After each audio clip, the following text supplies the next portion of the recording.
Humans aren't born out of laying around on their asses. We're the dominant species. We built all this. We're powerful and we're beautiful and we're ready to build the next level of civilization in God's plan. If you love God and you want to build a pro-human future, you must become the victor.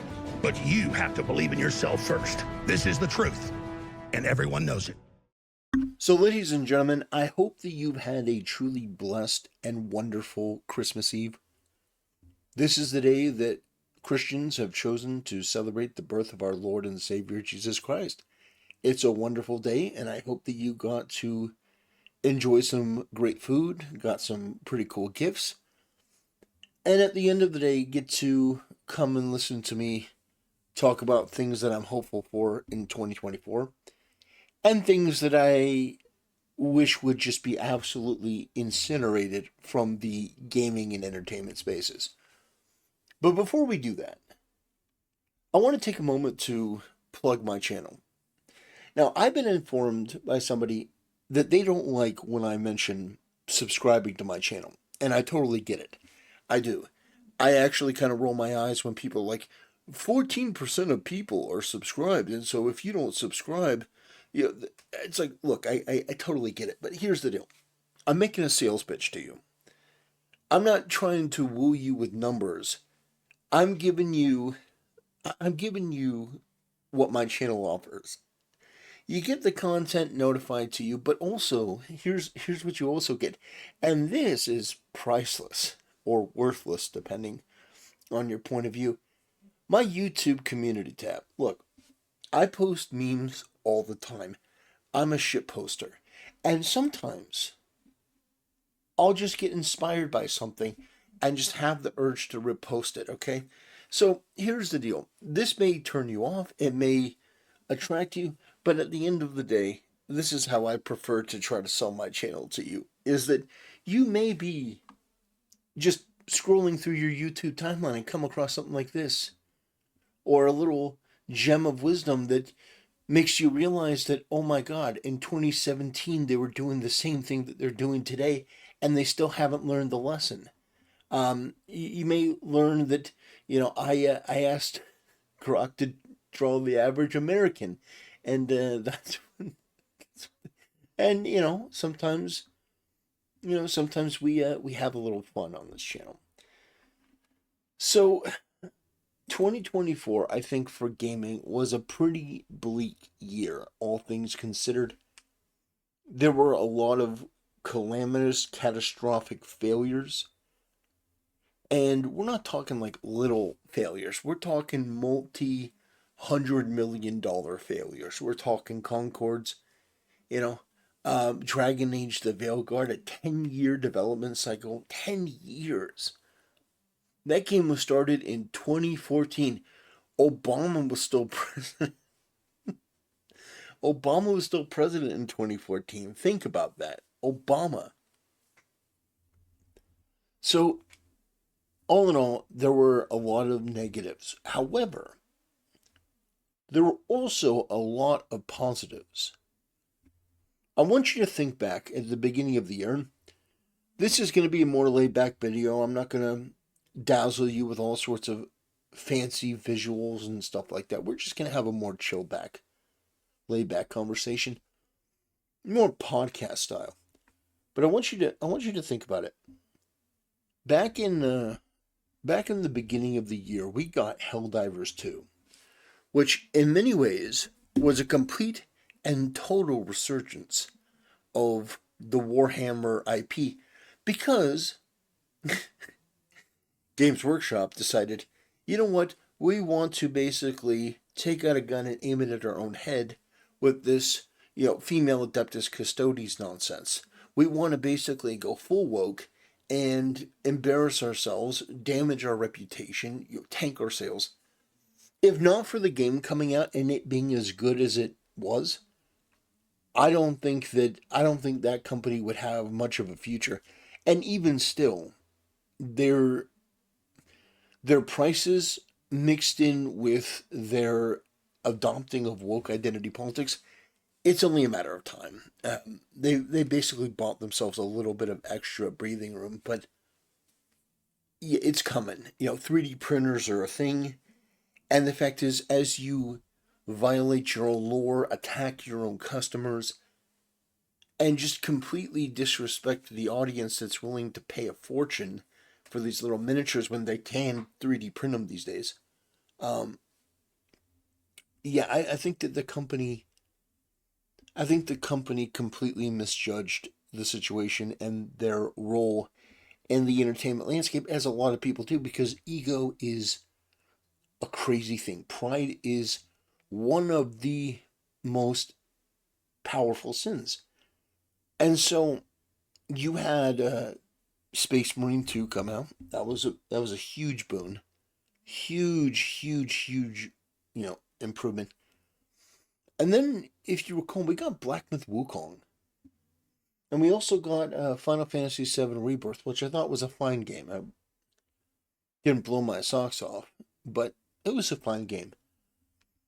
But if I had to leave one message for the game developers in 2024 and heading into 2025, all of the companies and studios and executives, it would be this.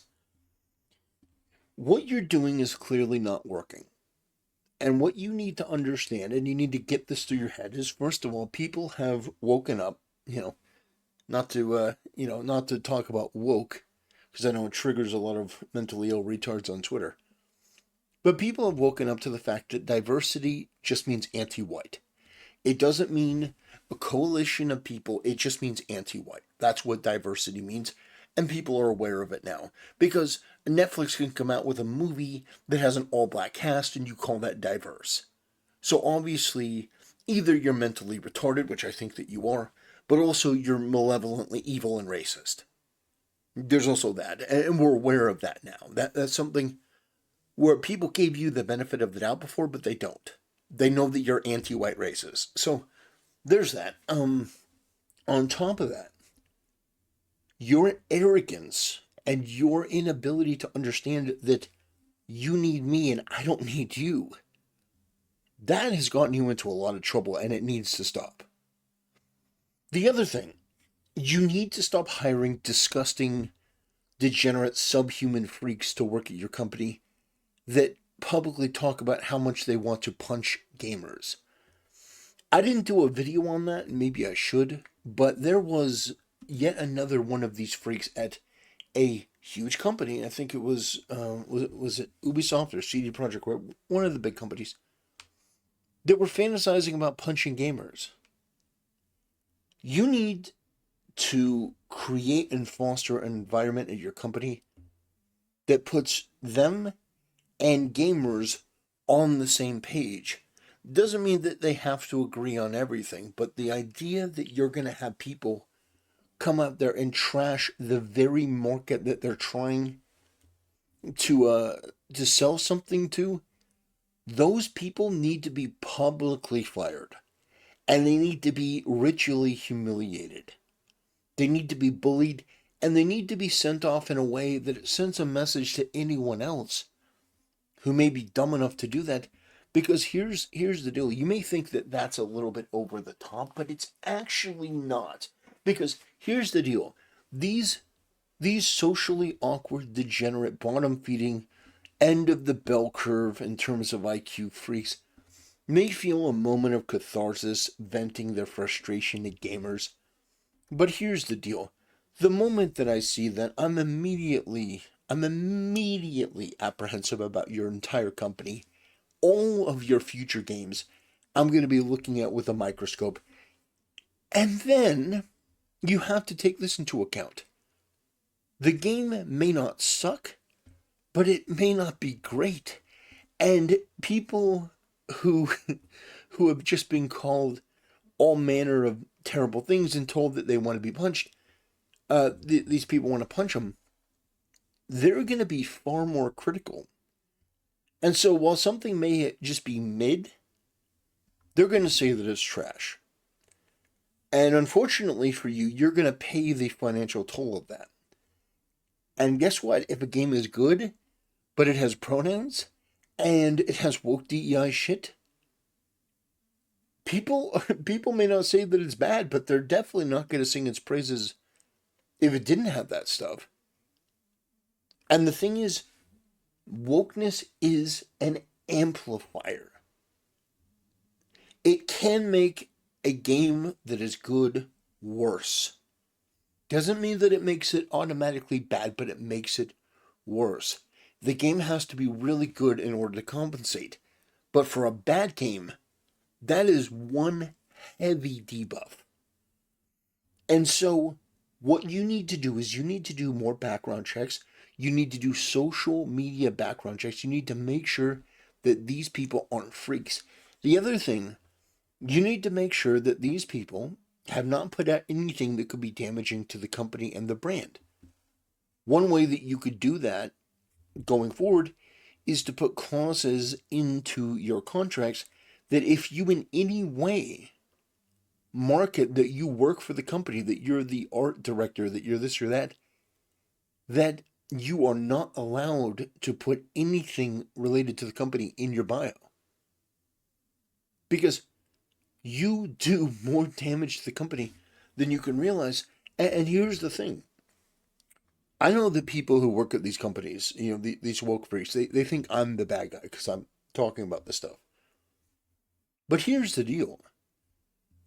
Your moment of catharsis, your moment of ranting and raving and, attacking gamers for not liking the degenerate sick shit that you do, what that ultimately does is it puts your company in a position where ultimately you are far more likely to get laid off, and also, more importantly, the person next to you. You are putting your coworkers' jobs, their very livelihoods on the line. You are putting their careers on the line so that you can have a moment of catharsis where you feel I'm going to tell the gamers what for. But here's the deal. You may not like to admit this. You may not like that I'm going to say this. But at the end of the day, Ubisoft's not your boss. I'm your boss. Because Ubisoft is a big company. Sure, great. But if they continue to mess up, have bad PR failure after bad PR failure, almost create an international incident with Assassin's Creed Shadows, with how abysmal that is, and I choose not to buy the game, do you understand what happens? What happens is that you are the one on the chopping block. Now, some people may say, well, that's a little bit arrogant. If you personally don't decide to buy the game, it's not going to have that big of an impact. I tell you what, the games from Ubisoft that haven't been purchased are games that people have been able to identify almost immediately. That is saturated with woke, degenerate, LGBTQ, freak fringe shit. And so you can say that. You can say that. But the fact is, I have every game I've been right about. And it's not as though we're necessarily going through... It's not like we're going through a gaming... what do you want to call it? Gaming crash. Because Nintendo's going to come out next year with the Switch 2, and it's going to absolutely kill. And it's going to be one of the biggest consoles. I think that, if you want my prediction, I think that 2025, I think when the Nintendo releases the Switch 2, I think it's going to very quickly be the biggest seller in video game history. I mean, in terms of like the first opening year for a console, I think that it's going to absolutely break numbers. But here's the thing. We have a lot to look forward to in that regard. I think that Nintendo is going to do more with their first-party exclusives. I think that we may even, with the Switch 2, get Xbox Game Pass onto the Switch.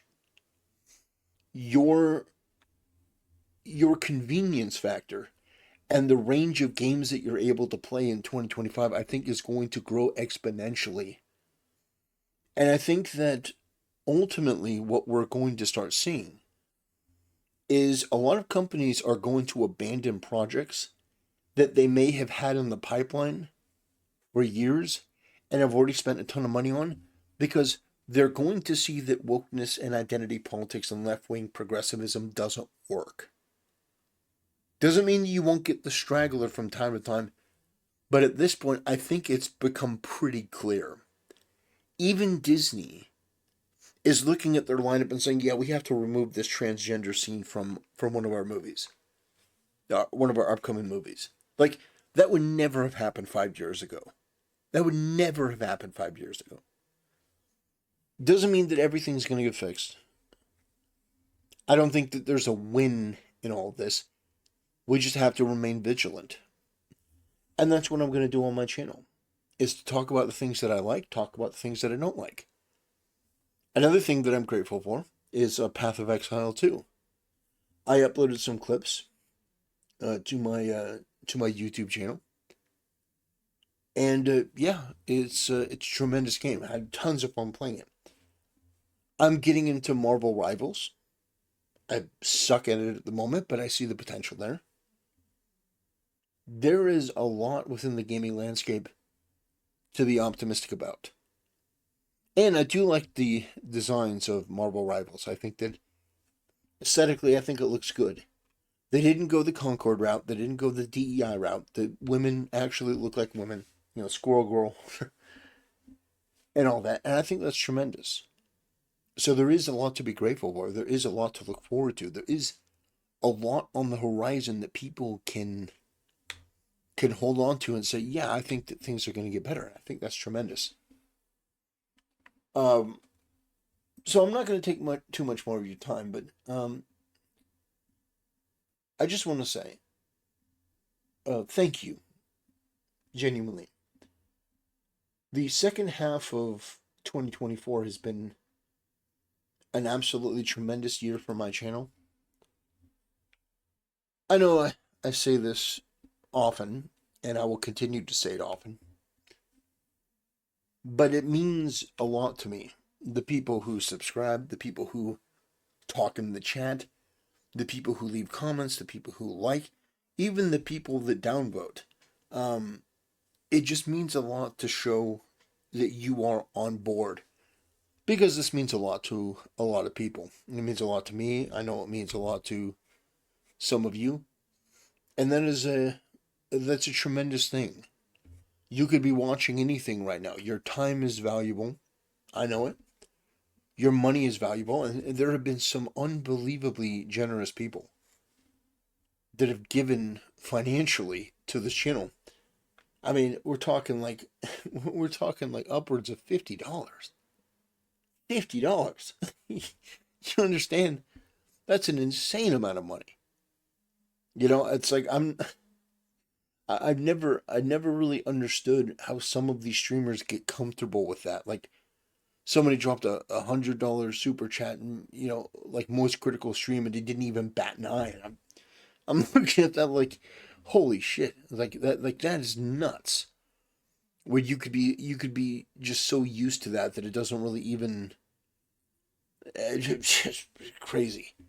I think that the support that we've gotten from this channel, from all of you, has been unbelievable. And I just want to, from the bottom of my heart, say thank you. It's meant a lot.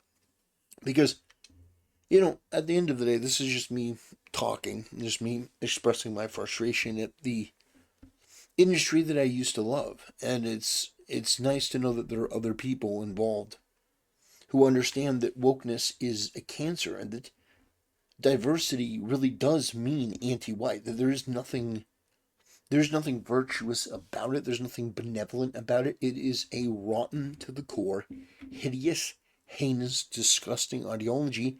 And the people who celebrate it, they are cultists. They are deranged. They are perverted. They are just sick. And the fact that some people have figured that out and they've come to my channel means a lot. So I hope that you have a very, very Merry Christmas. I may do a stream tomorrow. I may not. Depends on the family situation. But ladies and gentlemen, once again, I hope that you had a tremendous year. I hope all the best for you in the years to come. And thank you for choosing my channel to support. And I'll see you next time.